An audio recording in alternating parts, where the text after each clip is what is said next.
A minibus taxi overturned at about 4 a.m. All the passengers died on the scene, and they were all foreign nationals.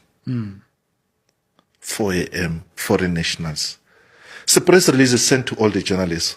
So I kept this press release. Something was bothering me. Like, something does not add up. So the wreck of the taxi was kept at Komatipoort police station. Sure. So one day I went to Komatipoort police station. I took the reg number of that wreck, and I tried to find out who's the owner of this. Why was this guy ferrying foreign national at 4 a.m. and where was he rushing to? And then I pick up that the gentleman, the owner of the guy, the taxi was a businessman by the name of John Joseph Nkuna.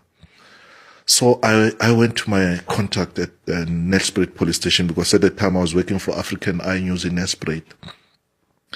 And then I went to my contact at I said, do you know this guy, this Nkuna guy? He said, man, we know him. He's involved in human trafficking. He trafficked people from Swaziland, Mozambique, to South Africa. And I said, where is he taking them? I said, sell them at farms and the construction companies building RDP houses. That's all we know. And every time we catch him, he pays a spot fine. So at the time, I think he had paid about 6 different spot fine. So I led to the guy, where is he picking up these people?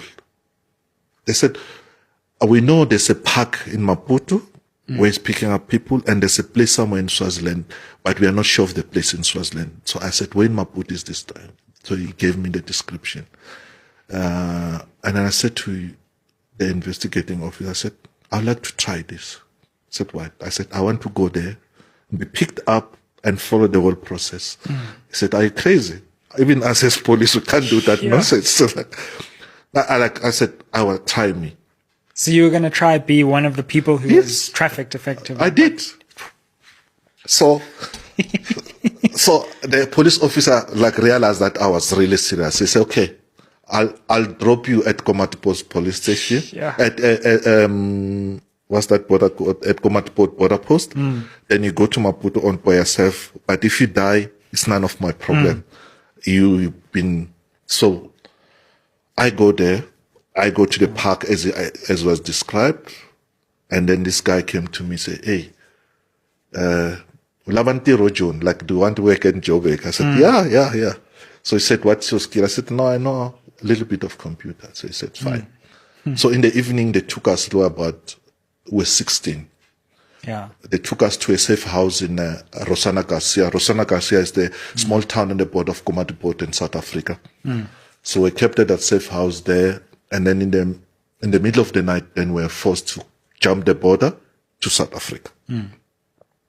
After jumping the border to South Africa, we're taken to another safe house in Tonga, Block B, somewhere. It's a small village around there. So then we're in the safe house. Then we are called one by one to the main house. So when you're called to the main house, you stand against the wall. They ask you your name. They ask for your skills, and then they strip you, because they want to see if you're not crossing over with something valuable or something. So when it was my turn to be stripped, I resisted. Why? Because I had enough money that I could even buy a first class ticket from Mozambique to South Africa. I had a passport. A passport, I stuck it in my trouser here. Oh, sure. And I had the money stuck in my, I had the money stuck in my trouser, the passport stuck in my underwear. They said strip, I refused, and they pinned me down, they stripped me, and my passport fell out. They searched my trouser, they could find money, enough money, like I said, there was enough money to buy a first class ticket from Maputo to Johannesburg. And the guy, the owner, that Nkuna guy, was angry, beat me up.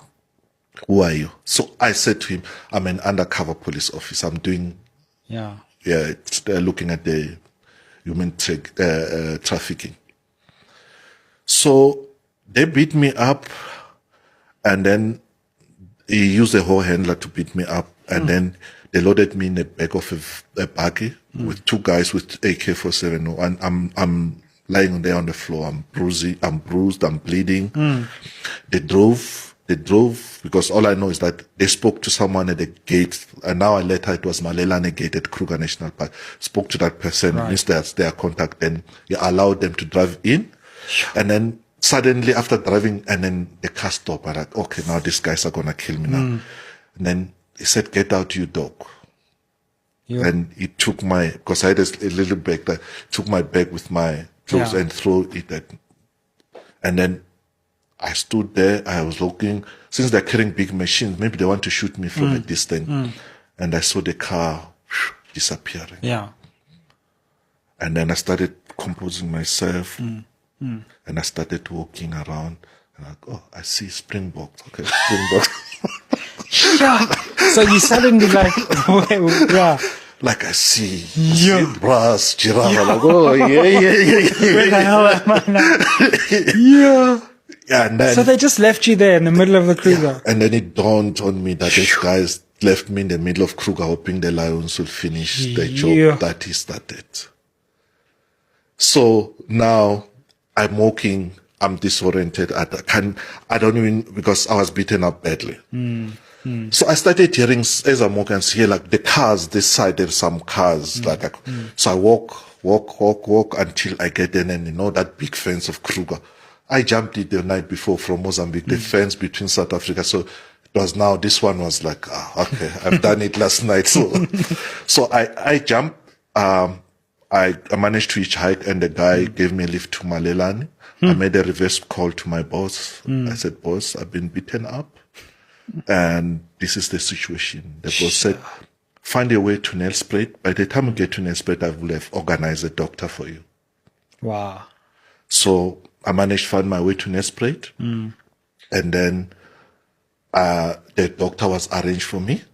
I go and see the doctor, and the doctor examined me and find out that nothing was broken, but I was bruised. So I'm walking after the doctor. I've got a cell phone now, because now I'm back to sleep. So I'm phoning my boss. I'm maybe like, now, boss, I'm done. The doctor said I'm bruised. I need to go home and sleep. And my boss, editors, he says, you know what?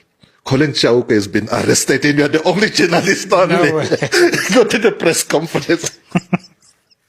No. Then that became a blessing in disguise. So I walk into that press conference with bandages on my head. This is crazy. So the police officer started, dude, what happened? Why all this? Why are you swollen? I said, I was beaten up. I said, by whom? So I told them, John Kuna. They said, after this press conference, we're going to look for him. Yeah. So they do the Collins Chauke press conference. Yeah. After that, we go looking for John Kuna. We could not find him, but we found 15 of the guys that across the border, and they were rescued. Wow.